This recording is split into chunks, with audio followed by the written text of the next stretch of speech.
मेरे प्यारे बच्चों, हम लोग हिंदी 1 की कक्षा में कक्षा 3 के बच्चों का पुनः स्वागत है। बच्चों, आज हम लोग पाठ 15 पढ़ेंगे, जिसका शीर्षक है मन भावन मसूरी।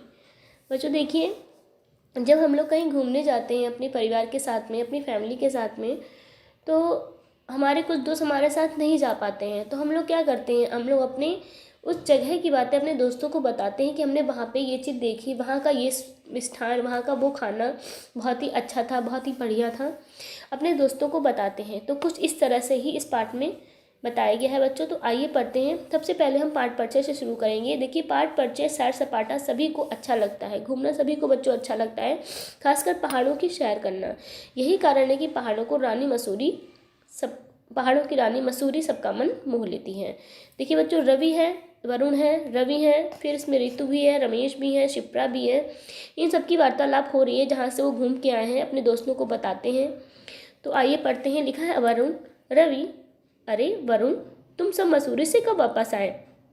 तो वरुण कहता है, हम सब कल शाम को ही लौटे हैं, काश तुम भी हमारे साथ होते। तो रवि कहता है, हाँ, पिताजी को जरूरी काम ना होता तो हम भी जरूर आते। अच्छा, यह बताओ वहाँ कैसा लगा, क्या क्या देखा, वहाँ से क्या क्या लाए? वरुण, अरे एक साथ इतने सारे सवाल। रवि, तुम लोग मुझे सब कुछ बताओ, मुझे सब्र नहीं हो रहा है। वरुण, हम देहरादून एक्सप्रेस से देहरादून पहुँचे, वहाँ हम सब सुंदर झरना सहस्त्रधारा देखने गए। बच्चों नेक्स्ट पेज खोलिएगा। अब आता है मोहन। वहाँ से आगे का सफ़र हमने बस से किया। देहरादून से मसूरी के रास्ते में बहुत घुमावदार सड़कें थीं। ऋतु को तो चक्कर आने लगे थे।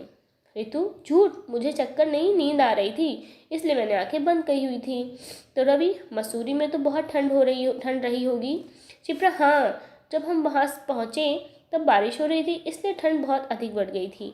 मोहन, वहाँ पहुँचते ही हम सबने स्वेटर पहन लिए थे।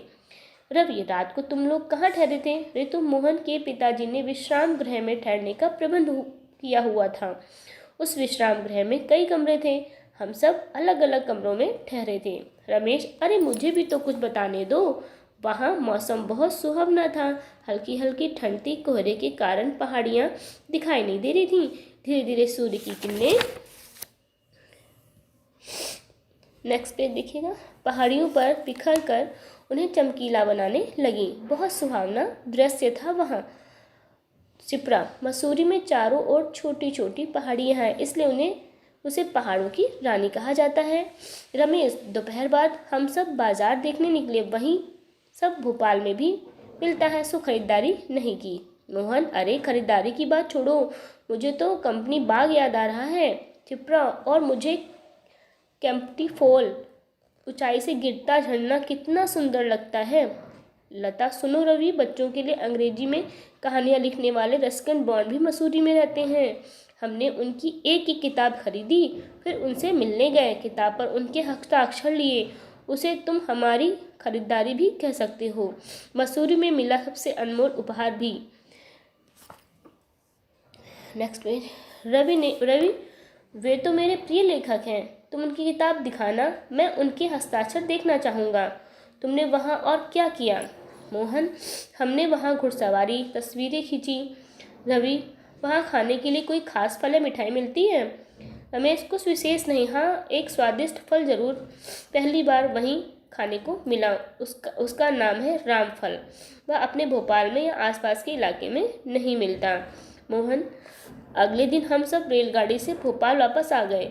लता, आ तो गए, पर इस यात्रा का जादू हम सब पर अब भी छाया हुआ है। रवि, अब तो मैं भी पिताजी से आग्रह करूंगा कि वे परीक्षा के बाद मुझे मसूरी घुमाने ले जाएं। तो बच्चों, ये था आपका मसूरी की यात्रा।